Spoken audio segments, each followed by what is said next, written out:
سلور سیزونه د نیکبختۍ علامت دی. رسول الله صلی الله علیه وسلم فرمایي چې دا سلور خبرې په کوم انسان کې موجودې وي دغه انسان نیکبخته دی، خوشبخته دی او د الله په ده باندې ډېر لوی رحم کرم دی او د دنیا او آخرت دا دواړه ښایسته دي انشاءالله. سلورو سیزونو کې اول نمبر څه شی دی؟ الله دې زموږ او ستاسو ټولو نصیب کړي.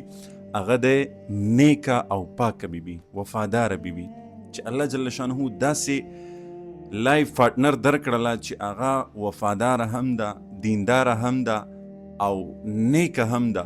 نو پوه شه چې الله جل شانه په دې دنیا باندې تا ته جنت درکړو. دا یاد وساته.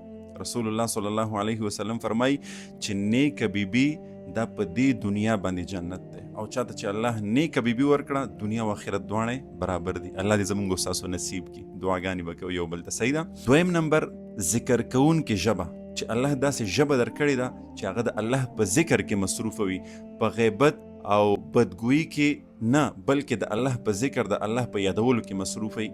د نیکبختۍ دویم لوی علامت دا هم دی. او دریم نمبر داسې باډي، داسې بدن الله درکړی دی چې هغه مشقت برداشت کوي، یعنی طاقتور الله پیدا کړی، د یخنۍ او د ګرمۍ د ماحول سره برابري او الله جل شانه داسې باډي درکړی ده چې خپل حلال رزق ورباندې ګټي، یعنی د بیماریو نه بچ شي.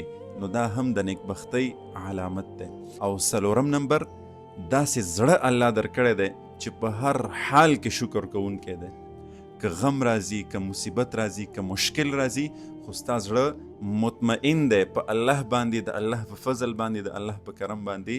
نو پوه شه چې ته که تاسو خپل انلاین قرآن او دینی علوم زده کول غواړئ او یا خپلو بچیانو کشرانو ته په خپل کور کې په خپله نګرانۍ کې انلاین د قرآن حفظ، ناظرات، تجوید، قاعده، مسنون، دعاګانې، د اودس، د غسل مسایل، څومره چې دیني مسایل دي دا ور زده کول غواړئ نو هم نن زموږ په دې بیت العتیق انلاین قرآن اکیډمۍ کې ایډمیشن وکړئ، داخله وکړئ. تاسو که د دنیا ته نیکبختۍ، ته خوشبختۍ، دنیا دې هم آباده ده او آخرت دې هم آباد دی. نو دا څلور خبرې د نیکبختۍ علامت دی. الله دې زموږ او ستاسو نصیب کړي. دغه څلور خبرې د نن نه پس تلاش کو، ورپسې وګرځو، که راکې شکر او د استقامت دعا، که نه په ځان کې دغه څلور خبرې راولو. الله دې د عمل کولو توفیق را نصیب کړي.